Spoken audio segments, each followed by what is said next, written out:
প্রিয় দর্শক শ্রোতা, আপনাদের সবাইকে স্বাগত জানিয়ে শুরু করছি দেশ টেলিভিশনের সরাসরি সম্প্রচারিত ব্যবসা বাণিজ্য বিষয়ক নিয়মিত আলোচনা অনুষ্ঠান বিজনেস টাইমস।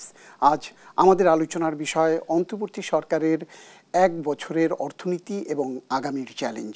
আলোচনার শুরুতেই জানিয়ে রাখতে চাই, বিগত আওয়ামী লীগ সরকারের অধিকাংশ সময় জুড়ে বাংলাদেশের মানুষের কাছে হতাশা ও উদ্বেগের নাম ছিল অর্থনীতি। সেই হতাশা উদ্বেগ থেকে জন্ম নেয়া ক্ষোভের বহিঃপ্রকাশ দেখা গিয়েছিল জুলাই আগস্টের সরকার পতনের আন্দোলনেও। তখন একদিকে ব্যাংকসহ আর্থিক খাতে হাজার কোটি টাকার দুর্নীতি, অর্থ পাচার ও রিজার্ভের পতন দেশের সব শ্রেণী পেশার মানুষের মধ্যে উদ্বেগ উৎকণ্ঠা ছড়িয়েছিল।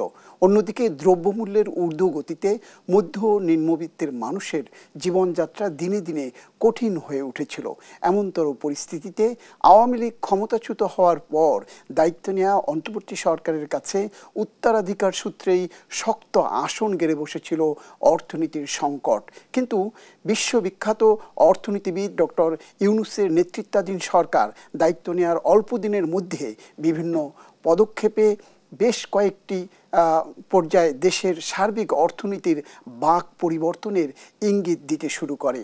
সে ধারাবাহিকতায় গত এক বছরে অর্থনীতির কোন কোন সূচকের উন্নতি হয়েছে, আর্থিক খাতে শৃঙ্খলা ফিরেছে, বিনিয়োগ, রাজস্ব ঘাটতি, কর্মসংস্থান সৃষ্টি, আন্তর্জাতিক বাণিজ্যে চ্যালেঞ্জ কতটা সামাল দিতে পেরেছে, আর সব মিলিয়ে জনপ্রত্যাশার কতটা পূরণ হয়েছে অন্তর্বর্তী সরকারের গেল এক বছরে।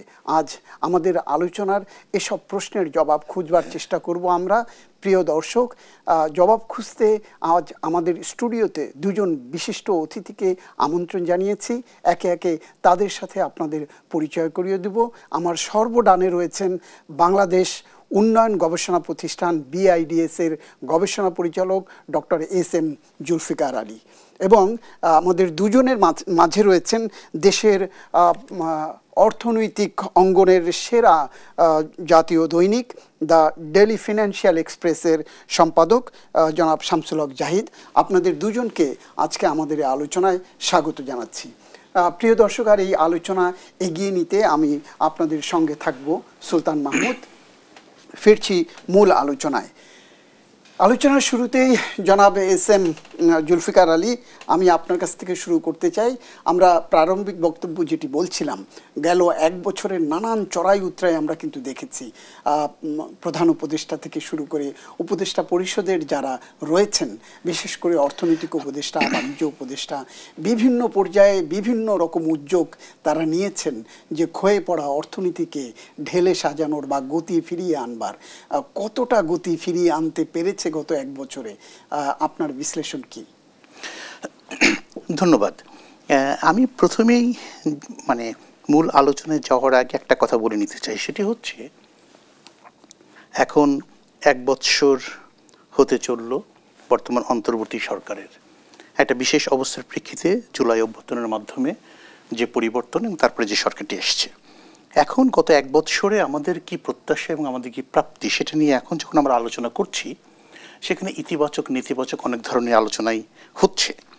এবং খুব সম্ভবত এক বছরের পরে আজকে এসে ইতিবাচক আলোচনার পাশাপাশি হয়তো নেতিবাচকটা বেশি করে আমরা আলোচনা করছি। এই যে আলোচনাটা করতে পারছি আজকে বসে মন খুলে নির্দ্বিধায়, এটাও কিন্তু আমাদের জুলাই অভ্যুত্থানের একটা বড় ধরনের অর্জন। এবং বর্তমান সরকারও সেটা কৃতিত্ব পায় যে আমরা এখন মন খুলে সেই কথা করতে পারছি। গত 16টা বছর আমরা সেটা, এর আগের 16টা বছর আমরা করতে পারিনি আর কি, এখন আমরা করতে পারছি। এটা বড় ধরনের একটা অর্জন নিঃসন্দেহে বলতে হবে। তার সাথে আমি যেটা বলতে চাই, আমরা যত সমালোচনাই এখন করি না কেন, একেবারে পোস্টমর্টেম করছি অনেক ক্ষেত্রে, যত সমালোচনাই করি না কেন, একটা কথা আমাদের মনে রাখা দরকার, এই সমালোচনা সত্ত্বেও বর্তমান অবস্থা, বর্তমান পরিস্থিতি এবং জুলাই পরবর্তী পরিস্থিতি তার পূর্ববর্তী সময়ের চেয়ে মাস বেটার। আমরা যে কখনো এই সমালোচনা বা সমালোচনা করতে গিয়ে ভুলেও এটা মনে না করি যে তাহলে কি জুলাই অভ্যুত্থান ব্যর্থ হতে যাচ্ছে অথবা আমরা কি খারাপ অবস্থার দিকে যাচ্ছি, কোনো অবস্থাতেই না। যত সমালোচনাই করি সেটাও আগের অবস্থার চাইতে মাস বেটার এ সিচুয়েশন, সেই সিচুয়েশনে আমরা এই সমালোচনা করি। কাজে আমাদের আলোচনা সমালোচনা পুরোটাই ওই বিষয়টা মাথায় রেখেই আমাদের করা উচিত বা সেভাবেই জিনিসটাকে দেখা উচিত, যাতে করে হতাশাটা আমাদের কাছে পেয়ে না বসে। হতাশার কোনো বিষয়ই নেই। আমরা কিভাবে আরও বেশি অর্জন করতে পারতাম, আরও ভালো অবস্থায় পৌঁছতে পারতাম, অথবা আগামী দিনে কিভাবে আরও ভালো অবস্থায় যেতে পারি, এই আলোচনার মূল জায়গাটা হচ্ছে সেটাই আর কি। এখন আপনি যেটা বললেন যে গত এক বছরে অর্জনের বিষয়টা, আমরা বিভিন্ন খাত উপখাতের ধরে ধরে যদি আমরা আলোচনা করি, যেটা ধরুন মিডিয়াতে হচ্ছে, সিভিল সোসাইটি, বিভিন্ন সেমিনার সিম্পোজিয়ামে আলোচনা হচ্ছে, সেখানে সম্ভবত আমরা যদি ইতিবাচক দিক দেখতে চাই তাহলে হয়তো অর্থনীতির ক্ষেত্রেই আমাদের ইতিবাচক দিকটা একটু বেশি আসবে compare to other sectors like আইন শৃঙ্খলা, বিচার, তারপরে হচ্ছে সামগ্রিকভাবে গভর্নেন্স। সেই বিচারে অর্থনীতির ক্ষেত্রে অর্জনটা বর্তমান সরকারের তুলনামূলক বেটার। এবং যদি পয়েন্ট দিয়ে আমরা বলতে চাই যে 1, 2, 3, 4 অর্জন বা ভালো দিক, সেটা অর্থনীতিতেই হয়েছে আর কি। কাজেই আজকের আলোচনাটা যেহেতু অর্থনীতিকে কেন্দ্র করেই, কাজে সেই জায়গাটায় হয়তো আমরা বেশ কিছু ইতিবাচক বিষয় আলোচনা করতে পারবো। But at the same time there are challenges as well, সেগুলো হয়তো আলোচনার পরবর্তী পর্যায়ে আমরা আসবো। ইতিবাচক দিকগুলো একটা হচ্ছে স্ট্যাবিলিটি। অর্থনীতির ক্ষেত্রে গত এক বছরের আগের 15-16 বছরের মধ্যে যে ধরনের একটা ভঙ্গুর অর্থনৈতিক অবস্থার মধ্যে আমরা চলে গিয়েছিলাম, সেখান থেকে বর্তমান সরকার কিন্তু একটা স্ট্যাবিলিটির দিকে নিয়ে আসতে পেরেছে আর কি। সামগ্রিকভাবে একটা ম্যাক্রো ইকোনমিক স্ট্যাবিলিটি, সামগ্রিক অর্থনীতির স্ট্যাবিলিটি। তো মোটা দাগে যদি বলি, সে স্ট্যাবিলিটির একটা দিকে আমরা এগিয়ে যাচ্ছি এবং একটা স্ট্যাবিলিটির ট্র্যাকে অর্থনীতিকে নিয়ে আসতে পেরেছে, সেটা একটা ইতিবাচক দিক। সেকেন্ড, সর্বশেষ যে বিষয়টা, যে ট্রাম্প প্রশাসনের যে শুল্ক আরোপের যে খেলা বিশ্বব্যাপী করছে আর কি, সেই জায়গায় সর্বশেষ অনেকটা সাকসেসফুলি বাংলাদেশ একটা নেগোশিয়েট করে এটাকে 20% নামিয়ে আনতে পেরেছে, যেটা ইভেন ইন্ডিয়াও পারে না। ইন্ডিয়ার ক্ষেত্রে সেটার উল্টো দিকে গিয়েছে। অন্যান্য দেশও কেউ করতে পেরেছে, কেউ করতে পারেনি। সেই জায়গাটাই যে 20% নামিয়ে নিয়ে আসতে পারা, সেটা আমাদের এক্সপোর্ট ইন্ডাস্ট্রি, বিশেষ করে আরএমজি, সেটার জন্য হয়তো একটা ইতিবাচক প্রভাব পড়বে আর কি। সেটার জন্য আমরা কি স্যাক্রিফাইস করলাম, আমরা কি দিলাম, সেটা আমরা হোমওয়ার্ক করে দিয়েছি, নাকি বল পার্ক একটা দিয়ে লাইক 25টা বোয়িং কিনবো এটসেট্রা এটসেট্রা, সেটা নিয়ে আলোচনা হতে পারে, সেটা নিয়ে সমালোচনা হতে পারে যে না আমরা কি পেলাম এবং কি দিলাম, সেটা কি নেট গেইন হলো না হলো। কিন্তু মোটা দাগে ইমিডিয়েটলি আমরা যেটা পারি, সাকসেসফুলি আমরা সেই নেগোশিয়েটটা করতে পারলাম, যাতে করে আমাদের এক্সপোর্ট ইন্ডাস্ট্রির উপর কোনো নেতিবাচক প্রভাব হয়তো বা পড়বে না এবং ইতিবাচকভাবে আমরা আগাতে পারবো, সেটা একটা বিষয় আর কি। তারপরে হচ্ছে ইনফ্লেশন, যেটা একটা লম্বা সময় গত 2-3 বছর ধরে একটা ডাবল ডিজিটের উপরে ছিল আর কি, এখনও যে একদম সহনীয় মাত্রায় চলে এসছে সেটা না। This is still a challenge, but কিন্তু একটা ইতিবাচক ধারা ইনফ্লেশনটাকে বর্তমান সরকার নিয়ে আসতে পেরেছে আর কি। এখন আমরা গত রমজান থেকে শুরু করে পরবর্তীতে কিছুটা ফ্লাকচুয়েট করছে, বাট মোটামুটি একটা মানে কমার ধারায়, মানে ইনফ্লেশন রেটটা একটা ডিক্রিজিং ট্রেন্ডের মধ্যে নিয়ে এসছে। আশা করা হয় যে down the line in 6 months or so time, এটা যে টার্গেটেড লেভেল, সেই লেভেলের মধ্যে হয়তো বা চলে আসবে। এরপরে হচ্ছে এক্সপোর্ট বেড়েছে, রেমিটেন্স ইনকাম আমাদের বেড়েছে, ফর্মাল চেলার এখন রেমিটেন্স আসছে এবং সেটা বেড়েছে। কাজেই এই যে তারপরে ব্যালেন্স অফ পেমেন্ট ইমপ্রুভমেন্ট হয়েছে, এবং যেটার ফলে আমরা এখন রিজার্ভ, যেটা একদম তলানিতে গিয়ে পড়েছিল একটা রিস্কি অবস্থার মধ্যে, সেই জায়গায় রিজার্ভটা বেড়েছে। ডলারের এগেনস্টে টাকার মূল্যবানের একটা স্ট্যাবিলিটি আমরা চলে আসতে দেখেছি আর কি। ব্যাংকিং সেক্টর, যেটা গত 15 বছরে একদম ধ্বংসের পর্যায়ে প্রায় চলে গিয়েছিল আর কি, সেখানেও কিন্তু কিছু রিফর্ম মেজারের মাধ্যমে সেটাকে একটা নিয়ন্ত্রণের মধ্যে অথবা একটা স্ট্যাবিলিটির মধ্যে নিয়ে আসার চেষ্টা করা হচ্ছে। যদিও এখনও পুরোপুরি সেই জায়গায় সাকসেসফুল হওয়া যায়নি, কিন্তু কিছু রিফর্ম মেজার নেওয়া হচ্ছে, কিছু পদক্ষেপের ফলে এটা আশা করা যাওয়া হয়েছে down the line in the near future সেটা হয়তো স্ট্যাবিলিটি পর্যায়ে চলে আসবে। This is for the first time যেটা বাজেট উপস্থাপিত হলো, একটা কন্ট্রাকশন অর্থাৎ মানে খুব এক্সপানশনারি, মানে উচ্চাভিলাষী বাজেটের পরিবর্তে প্রথমবারের মতো একটা সীমিত পরিসরে, ইন দ্য সেন্স দ্যাট আগের বাজেটের চেয়ে বরং কমই একটা বাজেট উপস্থাপন করা হলো। এবং আরেকটা বিষয় এই পর্যায়ে আমি যেটা বলতে চাই সেটা হচ্ছে বার্ষিক উন্নয়ন কর্মসূচির যে প্রকল্পগুলো, সেই প্রকল্প সিলেকশনের ক্ষেত্রে মানে খুবই মানে জুডিশিয়াসলি প্রজেক্ট সিলেকশনের একটা পদক্ষেপ নেওয়া হয়েছে। সেখানে যেখানে হচ্ছে যে অ্যাম্বিশাস প্রজেক্ট ছিল, যেখানে হয়তো অনিয়মের সুযোগটা বেশি ছিল, সেইগুলোকে যতটা সম্ভব কাটছাট করার চেষ্টা করা, সেই চেষ্টাটা নেওয়া হয়েছে। পুরোপুরি সফল এখনো হওয়া যায়নি, কারণটা হচ্ছে বিল্ট ইন প্রবলেমগুলো ওভারনাইট এগুলো ক্লিন আপ করাটা ডিফিকাল্ট হয়ে যায়, কিন্তু সেই চেষ্টাটা আমরা দেখতে পেয়েছি। তো আমি যদি ইতিবাচক ধারার আলোচনার মধ্যে এখানেই থামি, হয়তো পরবর্তীতে আপনি জানতে চাইবেন অন্য বিষয়গুলো। আমি এবার একটু জনাব শামসুল হক জাহিদ আপনার কাছে আসতে চাই। দেশের সর্বাপেক্ষা এবং যদি বলি যে দেশের প্রধান এবং অন্যতম প্রধান অর্থনৈতিক দৈনিক দ্য ডেইলি ফিনান্সিয়াল এক্সপ্রেসের আপনি সম্পাদনা করছেন, দেশের অর্থনৈতিক সাংবাদিকদের সংগঠন ইকোনমিক রিপোর্টার্স ফোরামের নেতৃত্ব দিয়েছেন, এখনও দিচ্ছেন, গাইড করছেন, উপদেশ দিচ্ছেন এবং সরকারের বিভিন্ন পর্যায়ে নেপথ্যে থেকে কাজ করছেন, বিশেষ করে অর্থনৈতিক অঙ্গনের সাথে। আপনার বিশ্লেষণটা কি? গত এক বছরে অর্থনীতির গতিপথে কতটা পরিবর্তন এসছে? আমি ডক্টর জুলফিকার আলী সাহেবের সঙ্গে একমত। প্রথমে যে আমি এই সরকারকে ধন্যবাদ দেব যে আমরা বর্তমানে যে খোলা মনে কথা বলছি, এটা তো কল্পনাও করা যায়নি 15 বছর আগে। অর্থনীতি যে খাদের কিনারে নিয়ে গেছিল আগের 15 বছরের সরকার, শেষ দিকে বিশেষ করে, সেটা বলার সাহস কারো হয়নি তখন, যদিও নানা রকম ঘুরিয়ে ফিরিয়ে বলা হতো। আপনার ওই সময়ের সরকারের মূল ছিল যে আমার গ্রোথ দেখানো, উন্নয়ন দেখানো আর গ্রোথ দেখানো, কিন্তু গ্রোথ যে ফাঁকা, এই ফাঁকাটা আমরা সবাই বুঝতে পেরেছি কিন্তু বলতে পারিনি। এখন এটা বলা যাচ্ছে আপনার, যার ফলে যে 7-8 ছিল এখন নেমে 3-4-এ চলে এসছে। এটাই হলো বাস্তবতা, আমাদের এটাই হওয়া উচিত ছিল। আমি এই সরকারকে এই জন্য ধন্যবাদ দেব যে তারা বাস্তবতাকে স্বীকার করে, কোনো মানে প্লেয়িং টু দ্য গ্যালারি না করে, তাদের যা ক্ষমতা সেই অনুযায়ী, মানে cutting the coat according to your cloth, সেইটাভাবে সেই সরকার এইভাবেই চালাচ্ছে। এখন এই খাদের কিনারে যে অর্থনীতি ছিল সেখান থেকে ফিরিয়ে আনার জন্য প্রথম কাজটা ছিল কি, আপনার দেশের তো 1-1.5 মাসের ইম্পোর্ট করার অর্থ ছিল না, মানে রিজার্ভ এই অবস্থায় ছিল। সেখান থেকে এখন দেখেন আপনার রিজার্ভ 13, তখন $13.5 ছিল বিলিয়ন ডলার, এখন গ্রস হলো আপনার প্রায় 32 বিলিয়ন আর নেট 27 বিলিয়ন, তো অলমোস্ট 2.5 টাইমস গ্রস হলো। তো এইটা একটা বিরাট অ্যাচিভমেন্ট আমার ধরতেই হবে। কেন হলো? এখন কথা হলো এটা কি জাদুর চিরাগ ছিল? তা তো না।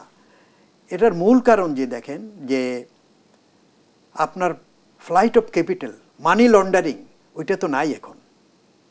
আর টাকা, আমার যে টাকার যে ভ্যালুটা কিন্তু অ্যাকচুয়ালি এখন উল্টো জিনিস। তখন আপনার আর্টিফিশিয়ালি আপনার আমাদের টাকার মূল্য উপরে ধরে রাখতে হইতো যে আমরা ভেরি স্ট্রং আওয়ার কারেন্সি, কিন্তু এখন কি হচ্ছে, এখন হলো মার্কেট বেসড এমন অবস্থা, এখন টাকার কিন্তু আপনার টাকা অ্যাপ্রিসিয়েট করার অবস্থায় আছে। এই জন্য সরকার, এটা হওয়া উচিত না, তবুও সরকার করতে হচ্ছে কি জন্য, যে এখন যদি মার্কেট কিন্তু ইন্টারভেন করছে, সেন্ট্রাল ব্যাংক করে ডলার কিনছে যাতে আমাদের টাকা বেশি অ্যাপ্রিসিয়েট না করে যায়, কারণ exporters and remitters they will be affected.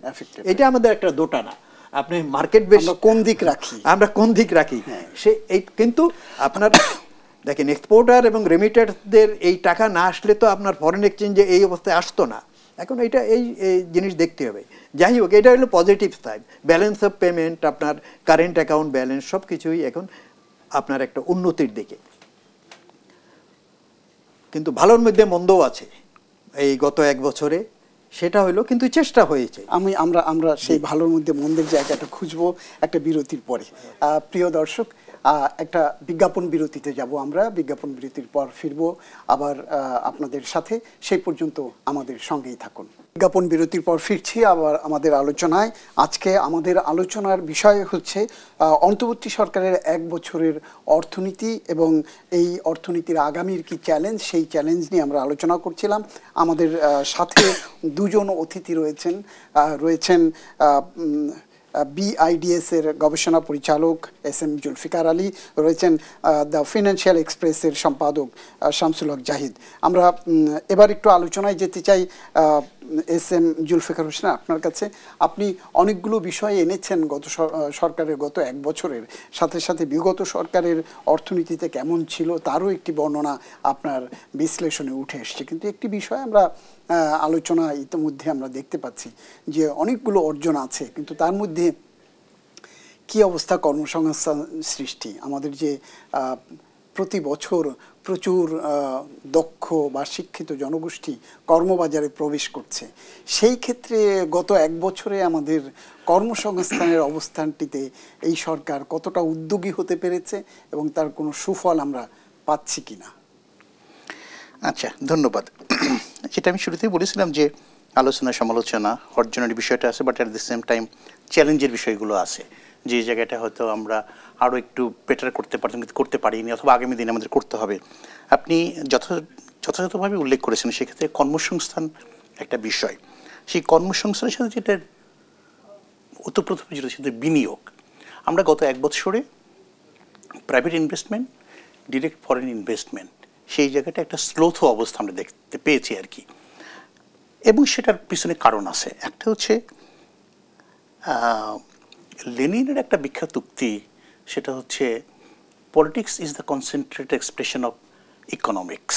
আমি এটাকে ঘুরিয়ে বাংলাদেশের প্রেক্ষিতে বলতে চাই, economics is the concentrated expression of politics or political situation, or generally বলতে গেলে গভর্নেন্স।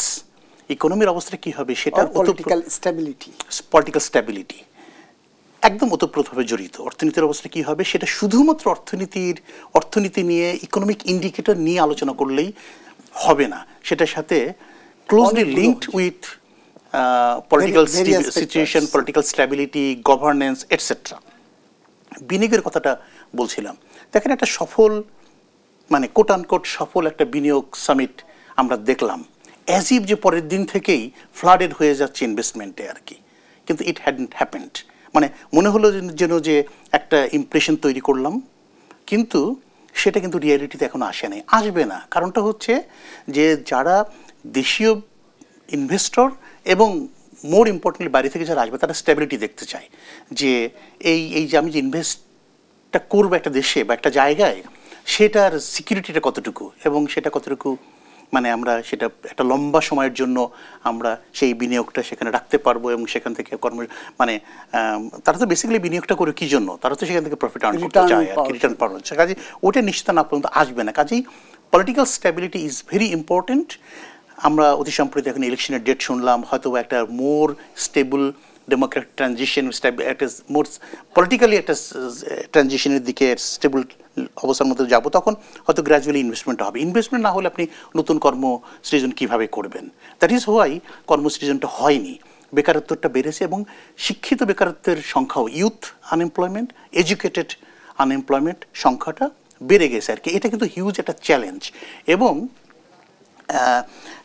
বিশেষ করে ধরুন জুলাই অভ্যুত্থানের শুরুটাও কিন্তু অনেকটা চাকরি নিয়েই, বৈষম্য নিয়েই শুরু হয়েছে এইটা। এবং আগামী দিনে যারা নির্বাচনের মাধ্যমে যে সরকারটা আসবে তাদের জন্য একটা বড় চ্যালেঞ্জ হয়ে থাকবে কত দ্রুত তারা বিনিয়োগ বাড়িয়ে কর্মসংস্থান সৃষ্টির মাধ্যমে এই যে huge large number of unemployed ইউথদেরকে ইকোনমিতে কর্মে নিয়োজিত করতে পারে, অ্যাবজর্ব করতে পারে।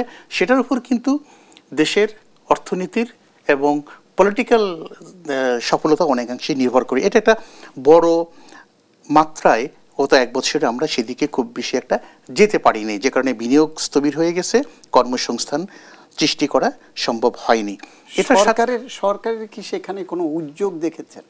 সরকারের সেভাবে উদ্যোগ দেখা যায়নি আর কি। এবং আরেকটা হচ্ছে যে কারণে হচ্ছে জিডিপির গ্রোথটাও কিন্তু স্লোথ, একই কারণে জিডিপির গ্রোথটা স্লোথ। ইনফ্লেশনটা ছিল, ইনফ্লেশনটা একটা ইতিবাচক ধারায় আসছে, কিন্তু স্টিল হাই ইনফ্লেশন এখনও আছে, যে কারণে এখন কিন্তু দরিদ্র, বিশ্বব্যাংকের একটা এস্টিমেশন যে আগামী এক বছরের মধ্যে একটা large number of people, apparently non poor people, যারা হচ্ছে just above the poverty line ছিল, তারা আবার নতুন করে দারিদ্র্য সীমার মধ্যে চলে আসবে আর কি। কাজেই এই চ্যালেঞ্জগুলো কিন্তু বর্তমানে আছে, আগামীতে থাকবে। যেটা বললেন যে উদ্যোগ দেখা যায়, কিন্তু উদ্যোগটা দেখা যায়নি। যেটা আমি বললাম যে economics is closely related to governance etcetera. বড় আকারের দুর্নীতিটা এখন হয়তো হচ্ছে না, মানে একদম আগের দিনে যেরকম দুর্নীতি, ক্যাপিটাল ফ্লাইট, অর্থ পাচার এগুলো হচ্ছে সেই মাত্রায় হচ্ছে না, কিন্তু ছোট আকারে দুর্নীতিকে কিন্তু আমরা সেখান থেকে মুক্ত হতে এখনো পাইনি, দেখিনি আর কি। ইভেন যে কোনো একটা সার্ভিসের জন্য গেলেই ওভারনাইট কি সবকিছু পরিবর্তন সম্ভব? ওভারনাইট সম্ভব না, কিন্তু একটা সিগন্যাল দেওয়াটা ইজ ভেরি ইম্পর্টেন্ট। সেই সিগন্যালটা কি পেয়েছেন? হচ্ছে কি, যেমন ধরুন প্রশাসন অথবা গভর্নেন্সের একটা মূল জিনিসটা হচ্ছে আপনি যদি একদম উপর লেভেল থেকে একটা স্ট্রং সিগন্যাল থ্রো করতে পারেন, জিরো টলারেন্স, এই হচ্ছে আমরা দেখতে চাই, এটা আমরা করছি, সেটা 50% প্রবলেম সলভ করে ফেলে। বাকি 50% হতে আপনার ডিটেইলডে গিয়ে নিটিগ্রিটিতে গিয়ে আপনার সলভ করতে হবে, কিন্তু সেই মেসেজটা থ্রো হয়েছে বলে মনে হয়নি আর কি। আপনি একটা জিনিস আমি না বললেই নয়, আপনি যদি গত 1 বছরে সেক্রেটারিয়েটের ভিতরটা যদি আপনি বুঝেন, সেটা মনে হয় যেন হাটবাজারের মতো অবস্থা, তদবিরের লোকের, সেটা সেই জায়গা থেকে আমরা এখনো ফিরতে পারি না। আগের যে ধারাবাহিকতা সেখান থেকে ফিরতে পারি না। জনাব শামসুল হক জাহিদ, আমি আপনার কাছে একটু এই বিষয়ে আমি আবার আপনার কাছে একটু জানতে চাই। সেটা হচ্ছে যেটা উনি বলেছেন বিনিয়োগ এবং কর্মসংস্থান, এবং সেখানটাতে অনেকগুলো বিষয় বেরিয়ে এসছে উনি যেটা বলেছেন। আপনিও কি মনে করেন যে আসলে কর্মসংস্থান হয়নি বা বিনিয়োগ হয়নি, বা বিনিয়োগের সাথে রাজনৈতিক স্টেবিলিটি বা স্থিতিশীলতা খুব জরুরি? এবং এগুলো সব লিঙ্কড। এখন কথা হলো যে আপনার পলিটিক্যাল স্টেবিলিটি ধরুন এখন তো কোনো ওইভাবে নাই, হয়তো রাস্তাঘাটে ওই চিফ অ্যাডভাইজারের বাড়ির সামনে যাওয়ার জন্য চেষ্টা, কিন্তু পলিটিক্যাল স্টেবিলিটি বলতে আমরা যা বুঝি এটা মানে এটা ডিসরাপশন হওয়ার, তা তো এখন হচ্ছে না। কিন্তু বড় কথা হইল বিনিয়োগ। আপনার বিনিয়োগ হলে কর্মসংস্থান হবে। এখন বিনিয়োগ আসবে কোত্থেকে? প্রাইভেট এবং পাবলিক। সরকারের যে অর্থসংস্থান সেখান থেকে বিনিয়োগ করার মতো খুব একটা অবস্থা নেই, কারণ তার তো annual development is an indicator যে সে কতখানি করছে, সেটা তো সাইজ আরও সে কাট করতে। কিন্তু আমরা যে এবার বাজেটে যেটা দেখলাম, রাজস্ব আহরণের জায়গাটা বাড়িয়েছে, কিন্তু যেটাকে উন্নয়ন পরিকল্পনা বা উন্নয়ন বাজেট সেখানে স্লাইটলি কমিয়েছে, কিন্তু তারপরে তো অনেক প্রকল্প রয়েছে, সেগুলো কি যথাযথ? দেখেন, প্রকল্প যেগুলো আছে বিশেষ করে সরকার মানে যেগুলো প্রয়োজন নাই সেগুলো বাদ দিয়েছে, অনগোয়িং প্রজেক্টের উপরে তারা মেগা প্রজেক্টকে স্লো ডাউন করছে। এই তো ফলে হয় কি, এগুলোরও একটা ইম্প্যাক্ট আছে। আপনার কিছু মানুষ তো কাজ পায় সরকার যখন কাজ করে, আর আগের যে আপনার ওই যে ভিজিএ বা ইয়ে ছিল, তারপর ফুড ফর ওয়ার্ক ছিল, এগুলো তো এখন নাই। যাতে গ্রামে মানে স্বল্পকালীন যে কর্মসংস্থান সেটাও এখন অ্যাবসেন্ট। যাই হোক, আর প্রাইভেট বিনিয়োগ এইটা বড় একটা নিয়ামক আমাদের দেশে অর্থনীতি। হ্যাঁ, কিন্তু সেই বিনিয়োগ করবে কারা? প্রথম এসে প্রাইভেট সেক্টরে কারা? দেশীয় যারা, তাদের অনেকেই এখন পলায়ন, হয়তো বা লুকায়িত আছে অথবা দেশ থেকে পালিয়েছে। কারণ একটা ক্রনিক ক্যাপিটালিজমের যে ইনভেস্টরগুলো ছিল তারা তো এখানে নাই, তারা বিনিয়োগ করতেন। নতুন বিনিয়োগ করে আপনার আনতে হবে, কারণ বাইরে থেকে টাকা যদি আপনি ফিরিয়ে আনতে পারেন সেটার সম্ভাবনা চেষ্টা করা হচ্ছে। যে টাকাগুলো ক্যাপিটাল ফ্লাই হয়েছে, হ্যাঁ ফ্লাইট হয়েছে, ওগুলো যদি আনার চেষ্টা হচ্ছে, কিন্তু কতখানি সম্ভব হবে? এটা দীর্ঘমেয়াদী প্রক্রিয়া, অনেক দীর্ঘমেয়াদী। কারণ বাইরের এখন কার আপনার বিদেশি ওদের কত টাকা পড়েছে আপনার জন্য জীবন দেওয়ার জন্য, চেষ্টা করার জন্য। It is for the time being. হ্যাঁ, আর 2 নম্বর কথা হলো যে আপনার বিনিয়োগ যে যাদেরকে উৎসাহিত করবেন, লোকাল যারা এখন আছে দৃশ্যমান, তারা হ্যাঁ election will B A factor, যে ডেমোক্রেটিক ট্রানজিশন হলে তারা হয়তো উৎসাহিত বোধ করবেন, তাদের উৎসাহ দেখে হয়তো বিদেশি বিনিয়োগ করে উৎসাহিত হবেন। কারণ এই দুইটা লোকাল ইনভেস্টরদের যদি ইয়ে না দেখে, হ্যাঁ একটা, কিন্তু যে লোকাল যে বিনিয়োগকারী তার তো টাকা লাগবে, তার একটা ফান্ড হয়তো সে 10 টাকা লাগাবে নিজের, আর হয়তো আরও 10 টাকা সে ধার করবে। কার থেকে ধার করবে? ব্যাংক থেকে। ব্যাংকগুলো সেই ধার দেওয়ার ক্ষমতা কতখানি আছে বর্তমানে? আপনি জানেন ব্যাংকিং সেক্টরের বর্তমান অবস্থা কি। না হইলেও 10-12টা ব্যাংক তো যাদের মানে তার ক্লায়েন্টদের টাকাই দিতে পারতেছে না, এরকম। যদিও বলে সরকার বা বাংলাদেশ ব্যাংক করলে দিচ্ছে, কিন্তু এখনো অনেকে চেক নিয়ে সেই ব্যাংকে সারাদিন বসে থাকে, এরকম ঘটনা তো ঘটছে। এটিএম বুথ তাদের বন্ধ, যিনি 100 টাকা দাবি নিয়ে যাচ্ছেন তাকে 10 টাকা ধরিয়ে দিচ্ছে বা 5 টাকা ধরিয়ে দেওয়া হচ্ছে। তো এই সমস্যা তো আছে। আর টাকা আসবে কোত্থেকে? Capital market. ওটার অবস্থা কি আমরা জানি। এইটা হঠাৎ করে জ্বলে উঠে আবার দপ করে নিভে যায়। অতএব ওই বাংলাদেশে আপনার ক্যাপিটালের যে সোর্স এগুলো তো almost dried up at the moment. আর এই এখন আমি সামনে কি হবে এটা সবচেয়ে বড় কথা, আপনার যে ক্রাইসিস অফ কনফিডেন্স বিনিয়োগ মানে ব্যবসায়ীদের, ওইটা আপনি রেস্টোর করতে হইবে, যেটা গতকাল অর্থ উপদেষ্টা বলেছেন যে বড় চ্যালেঞ্জ হবে ব্যবসায়ীদের আস্থা ফেরানো। আমার মনে হয় এইটাই কিভাবে করা যায়। আগামী যে সরকার আসবেন আমরা মনে করি নির্বাচন হবে আগামী ইয়েতে, আশা করা যায় যদি হয় সেই সরকারের বড় চ্যালেঞ্জ হবে বিনিয়োগ আনা আর ব্যবসায়ীদের আস্থা ফেরানো। ধন্যবাদ। আমরা আবার একটি বিজ্ঞাপন বিরতিতে যেতে হবে। প্রিয় দর্শক, সেই পর্যন্ত আমাদের সঙ্গে থাকুন, আমরা ফিরছি কিছুক্ষণের মধ্যেই। বিজ্ঞাপন বিরতির পর ফিরছি আবার আমাদের আলোচনায়। আমাদের আলোচনায় দুজন অতিথি রয়েছেন। আপনারা ইতিমধ্যেই জেনেছেন গত এক বছরের অর্থনীতির কতটা এগিয়েছে এবং সামনে কি চ্যালেঞ্জ আছে সেটি নিয়ে আমরা আলোচনা করছিলাম। এবার আলোচনায় যেতে চাই বিআইডিএস এর গবেষণা পরিচালক এস.এম. জুলফিকার আলী, আপনার কাছে। অনেকগুলো বিষয় এসছে আমাদের আজকের আলোচনার মধ্যে। আরেকটি বিষয় আমি আপনার কাছ থেকে একটু বিশ্লেষণ শুনতে চাই যে আমাদের যে সরকারের যে আয়, সেটির বড় জায়গাটি হলো রাজস্ব। সেই রাজস্ব আয়ে আমরা এবারও দেখলাম যে রাজস্ব আয়টা বাড়িয়ে এবার একটি নতুন বাজেট, যদি উন্নয়ন বাজেটকে ছোট করা হয়েছে কিন্তু রাজস্ব বাজেটটা বাড়িয়ে এবারও পাশ করানো হয়েছে। কিন্তু আমরা যেটা দেখতে পাচ্ছি প্রতি বছরই একটি বড় রাজস্ব বাজেট বা লক্ষ্যমাত্রা নির্ধারণ করা হয়, কিন্তু সেটির অর্জনটা সেই জায়গায় পৌঁছায় না, কাটছাট করা হয় বছরের শেষ প্রান্তে, তারপরও সেটি হয় না। যেটা এবছরে গত সরকারের এই মেয়াদে আমরা যেটা ফিসক্যাল ইয়ারে দেখলাম যে রাজস্ব আয়ে বড় ধরনের একটা হোঁচট খেয়েছে।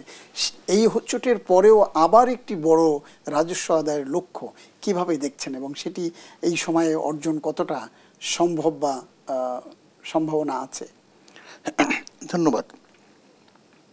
একটা হচ্ছে যে আমাদের যে বাজেট যেটা উপস্থাপন করা হয় এবং basically that is the thing, একটা হচ্ছে যে আমাদের যে রেগুলার এক্সপেন্ডিচার সরকার পরিচালনার ক্ষেত্রে সরকারি কর্মচারীদের বেতন থেকে শুরু করে স্কুল, কলেজ এটসেট্রা এবং এর পাশাপাশি উন্নয়ন কর্মসূচি, সেটার অর্থায়নটা কীভাবে হবে, সেক্ষেত্রে ইম্পর্টেন্ট সোর্স হচ্ছে ইন্টারনাল রিসোর্স মোবিলাইজেশন। অভ্যন্তরীণভাবে আমরা রিসোর্স আহরণ করব, সেটা দিয়ে বাজেট করবো। আদারওয়াইজ তো আমাদের লোন করতে হবে অথবা ফরেন এডের উপর নির্ভর করতে হবে আর কি। কাজে যত বেশি আমরা অভ্যন্তরীণভাবে সম্পদ সংগ্রহ করতে পারবো তত বেশি আমরা ফাইন্যান্সিয়ালি মানে ফিসকাল ওয়াইজ আমরা অনেক বেশি শক্তিশালী থাকবো আর কি, এবং আরও বেশি করে উন্নয়ন কর্মসূচি আমরা নিতে পারবো। সে করে এটা খুবই গুরুত্বপূর্ণ, নিতেই হয় আর কি। কিন্তু আপনি যে কথাটা বলেছেন এটা আমাদের একটা দুর্বল দিক, শুধু আজকের না, ওভার দ্য টাইম আমাদের অভ্যন্তরীণ সম্পদ সংগ্রহের যে লক্ষ্যমাত্রা সেটা আমরা অর্জন করতে পারি না আর কি। এখানে বড় একটা বিষয় যেটা আমরা সবাই কম বেশি জানি যে আমাদের যে ট্যাক্স জিডিপি রেশিও সেটা ওয়ান অফ দ্য লোয়েস্ট এবং ইভেন আমাদের নেবারিং কান্ট্রিজ এবং অন্যদের তুলনায় লেস দ্যান 10%। কাজেই মানে যে জিডিপির তুলনায় আমাদের ট্যাক্সের যে সংগ্রহ যেটা টার্গেট ধরা হয় বা অ্যাচিভ করা হয় সেটা কম। আরেকটা দুর্বলতাটা হচ্ছে আমাদের এই যে ট্যাক্স করের মাধ্যমে যে অর্থ সংগ্রহ করি সেটা লার্জলি ইনডিরেক্ট ট্যাক্স বেসড। পরোক্ষ করের মাধ্যমে আমরা করের বড় অংশটা সংগ্রহ করি, কিন্তু এটা হওয়া উচিত উল্টোটা। আমাদের ডিরেক্ট ট্যাক্সের মাধ্যমে আমাদের অর্থ সংগ্রহে একটা বড় অংশে এই ট্যাক্স সংগ্রহ যখন আসা উচিত আর কি, কিন্তু সেই জায়গায় আমরা যেতে পারি না আর কি। সেই জায়গায় যেতে কী করতে হবে, আমাদের ট্যাক্স নেটটা বাড়াতে হবে, অধিক সংখ্যক মানুষকে ট্যাক্সের মধ্যে আনতে হবে এবং তারা যাতে ট্যাক্সটা দেয় সেভাবে উদ্বুদ্ধ করতে হবে এবং ট্যাক্স অ্যাডমিনিস্ট্রেশনকেও ইফিশিয়েন্ট করতে হবে যাতে ইফিশিয়েন্টলি সেটা সংগ্রহ করা যায়। সেই কাজটা কিন্তু আমরা ওভার দি ইয়ার্স করতে পারিনি, বর্তমান সময় করতে পারি, কারণ এই চ্যালেঞ্জটা থাকছেই। কাজে আগামী দিনেও যে আপনি যে ট্যাক্স রেভিনিউ কালেকশনের যে চ্যালেঞ্জের কথা বললেন সেই চ্যালেঞ্জটা আমাদের থাকে, কারণ স্ট্রাকচারের একটা প্রবলেম আছে। সেই প্রবলেমটা দূর করার জন্য খুব বেশি উদ্যোগ একটা উদ্যোগ আমরা দেখলাম, ট্যাক্স অ্যাডমিনিস্ট্রেশন দুটো ভাগ করা হলো, পলিসি একজনের করবে, সংগ্রহ একজন করবে। তারপরে আমরা কি দেখলাম, ট্যাক্সের লোকজন তারা এটার রাস্তায় নামলো আর কি, এটা নিয়ে আর কি। কাজে আমার মনে হয় যে কথাটা বললাম যে সিগন্যাল কি পাঠাচ্ছে আর কি, তারপরে একভাবে তাদের উপর যেভাবে হোক কিছুটা নিয়ন্ত্রণ করা হলো, কিন্তু আপনি যদি তাদেরকে অ্যামিকেবলি সলভ করতে না পারেন, তাদেরকে যদি আস্থায় নিয়ে এই নীতি নির্ধারণ করতে না পারেন, বাস্তবায়ন না যান, ভিতরে তাদের যদি ক্ষোভ থাকে, তারপরে বাধ্য হয়ে চাকরির স্বার্থে বাধ্য হয়ে যদি তারা এই কাজটা করে, তাদেরকে দিয়ে আপনি কেমনে ট্যাক্স সংগ্রহ করবেন আর কি। কাজে আমার মনে হয় ওই জিনিসটা প্রপারলি হ্যান্ডেল করতে পেরেছে বলে মনে হয় না, এবং ওটার একটা ইম্প্যাক্ট আপনি বছর শেষে দেখবেন কর সংগ্রহের উপর পড়তে বাধ্য। কাজে আমাদের নীতি নির্ধারণ, নীতি বাস্তবায়ন একটু ওয়েল থট আউট হওয়া উচিত এবং অল স্টেক হোল্ডারকে আস্থায় নিয়ে করতে পারা উচিত। এই জায়গায় এবার সেই জিনিসটার মধ্যে আমরা দেখলাম যে একটা গোলমেলে এক ধরনের অবস্থা। এখন একটু স্ট্যাবিলিটি দেখছি যে না ঠিক আছে, তারা ডেস্কে ফিরে গেছে, আবার কাউকে কাউকে হয়তো পানিশমেন্ট দেওয়া হচ্ছে, কিন্তু এইভাবে করে কি তাদেরকে দিয়ে আপনি আপনার কাঙ্ক্ষিত লক্ষ্য অর্জন করতে পারবেন? হয়তো পারবেন, হয়তো পারবেন না। একটা রিস্ক সেখানে প্রশ্ন সেখানে থেকেই যায়। তো কর রাজস্বের পাশাপাশি আরেকটা জিনিস আমি যেটা এর আগে বিনিয়োগ অথবা বিশেষ করে কর্মসংস্থানের কথা যেটা বলছেন, একটা দুইটা সেক্টরের কথা আমি না বললেই নয়, সেটা হচ্ছে হিউম্যান ক্যাপিটাল ডেভেলপমেন্টের পয়েন্ট অফ ভিউ থেকে health and education is very important. আমরা কিন্তু হেলথের অবস্থা খুব হজবরল দেখছি আর কি। অভ্যুত্থানের পরে আমরা আজ পর্যন্ত জানি না সেই জুলাই অভ্যুত্থানে কতজন মারা গেল, আজ পর্যন্ত আমরা ক্লিয়ারলি জানি না কতজন কি অবস্থা আহত অবস্থায় আছে। আহতদের অনেকেই আজকে বলতেছি তারা ট্রিটমেন্ট পাচ্ছে না। আমি জেনারেল হেলথ সার্ভিসের কথা বাদ দিলাম, বেসরকারি পর্যায় থেকে ভিন্ন ভিন্ন তথ্য আছে, সাধারণ হেলথ সার্ভিসের কথা বাদই দিলাম আর কি। শিক্ষার কথা যদি বলেন, আমার তো মনে হয় যে এই অভ্যুত্থানের নেগেটিভ ইম্প্যাক্ট কোন কোন জায়গায় পড়ছে। এক নম্বরে এডুকেশন আসবে। আমরা ছেলেমেয়েদেরকে কি ক্লাসরুমে পাঠাতে পেরেছি? পারিনি, সিম্পলি পারিনি। হ্যাঁ, পরীক্ষা ছাড়া পাশ করিয়ে দেওয়া থেকে শুরু করে অদ্যবধি যে সিচুয়েশনটা তৈরি হয়েছে আর কি, এইটা যদি আমরা ম্যানেজ করতে না পারি, ফিক্স করতে না পারি, তাহলে আপনি একটা বেটার হিউম্যান ক্যাপিটাল কিভাবে ডেভেলপ করবেন? একটা বেটার হিউম্যান ক্যাপিটাল ডেভেলপ করতে না পারলে এইটা আপনার কর্মসংস্থানে যেহেতু এটা প্রোডাক্টিভিটির সাথে জড়িত, এর অভ্যন্তরীণ ইন্টারন্যাশনাল বাজারে আপনি যে আপনার ম্যান পাওয়ার এক্সপোর্ট করবেন সেগুলোর সাথে জড়িত আর কি। কাজে এই জায়গাটা বড় ধরনের একটা গত এক বছরে আমরা খুব কার্যকর কোনো পদক্ষেপ দেখিনি, বরং উল্টো পথে যাত্রার একটা নমুনা আমরা আমরা আশা করতে চাই সরকার সেই জায়গায় দৃষ্টি নিবদ্ধ করবে এবং যথাযথ উদ্যোগ নেবে যারা বর্তমানে আছেন এবং আগামীতে যারা আসবেন তাদের জন্য সেই পরামর্শ রেখে যাবেন। এবার আমি একটু আসতে চাই জনাব শামসুল হক জাহিদ আপনার কাছে। সরকার এই যে গত 15 বছরের ভঙ্গুর অর্থনীতি সেটিকে ঘুরে দাঁড় করাবার জন্য কতগুলো নীতিগত জায়গায় হাত দিয়েছে বলে আমরা বিভিন্ন সময় শুনেছি। বিশেষ করে যে যে জায়গাগুলো বা যে যে অর্থনীতির যে যে পিলারগুলো ধসে পড়েছিল সেইগুলোকে মেরামত করবার একটু উদ্যোগ নিয়েছে এবং সংস্কার কার্যক্রম শুরু করেছে। সেটির বাস্তবায়ন বা কার্যকারিতা আপনি কিভাবে দেখছেন? খুব একটা কার্যকারিতা দেখতে পাচ্ছি না। কারণ আপনি একটা জিনিস খেয়াল করবেন, যে হোয়াইট পেপার কমিটি করলো এবং সেই কমিটি যে রিপোর্ট দিল সে সম্বন্ধে আপনি কিছু জানেন না। এর সম্পর্কে যে হতাশা প্রকাশ করেছেন ডক্টর দেবপ্রিয় ভট্টাচার্য, যিনি ওটার হেড ছিলেন। অতএব সে থেকে বোঝা যায় এর শুধু আপনার এই কমিটি নয়, অন্যান্য কমিশন কয়েকদিন আগে 15টি কমিশন, তার মধ্যে শেষে যে কয়টা কমিশন 5টা না 6টা করা হয়েছিল, একটা ছিল ওই যে গণমাধ্যম কমিশন, আমি ওর সদস্যও ছিলাম। ওগুলোর ব্যাপারেও তো একটা বিবৃতি দিয়েছে শেষ পর্যন্ত, যে আপনারা যে জুলাই চার্টার বা প্রোক্লামেশন যাই দেন কেন ওর ভিতরে যেন এটি থাকে দিতে হয়েছে, কারণ কোনো নড়াচড়া দেখতে পাইনি। অতএব যে রিফর্ম কতখানি হবে এ সম্বন্ধে অনেকেই সন্দিহান। আর এখন যেহেতু নির্বাচনের দামামা বেজে গেছে, এই সমস্ত সংস্কার এখন ব্যাকসিটে চলে যাবে, এটা এক মনে হয়। তবে অর্থনীতিতে আপনার যেগুলো প্রয়োজন ছিল, ধরেন ব্যাংকিং সেক্টরে একটা সংস্কার জরুরি এবং কিছু করা হচ্ছে, এবং সেন্ট্রাল ব্যাংক কতগুলো আইন 2-3টা আইন তারা করেছেন এবং অর্ডিন্যান্সও হয়েছে। এগুলো যদি ঠিকমতো করে ব্যাংকিংটা সোজা হতে পারে, এবং governor is very active to be honest, এবং সে যতখানি আপনার যে ব্যাংকিংকে মানে একটা শক্ত ভিত্তির স্ট্রিমলাইন করার জন্য যে চেষ্টা করছেন, কতখানি সহায়তা পাচ্ছেন থেকে। কারণ আমাদের দেশে মানে ইন্টারফেয়ারেন্স নানান রকমের হয়, আপনি পলিটিক্যাল, নন পলিটিক্যাল, অফিসিয়াল। আপনি যেমন ধরেন গিয়ে এই যে আপনার ফিনান্স ডিভিশন, ব্যাংকিং ডিভিশন বিভাগ, যেটা, হ্যাঁ। এইটাকে বলা হচ্ছিল আর্থিক প্রতিষ্ঠান বিভাগ। আর্থিক প্রতিষ্ঠান বিভাগ। এটা তো সুপারিশ ছিল যে এটা তুলে দেওয়ার জন্য, কিন্তু আমার মনে হয় না কেউ সাহস পাবে বাংলাদেশে, কারণ বাংলাদেশে আমলারা অনেক শক্তিশালী এবং সংস্কার তারা রুখে দিতে পারে, এটা প্রমাণিত হয়ে গেছে। সংস্কারটা তারা চায়, কিন্তু তাদের মতো করে। এই যে যেমন ধরেন গিয়া মিডিয়া রিফর্মস কমিশনের যে আমাদের থেকে ছিল যে একটা মিডিয়া কমিশন করার জন্য, সেখানে মানে একটা সর্বব্যাপী করার তারা করতে পারবে, তাদের ক্ষমতা দেওয়ার জন্য, কিন্তু আমার মনে হয় না ব্যুরোক্রেটরা সেটা দেখবে বলে মনে হয় না। এইটা হলো কমিশন ধার্য।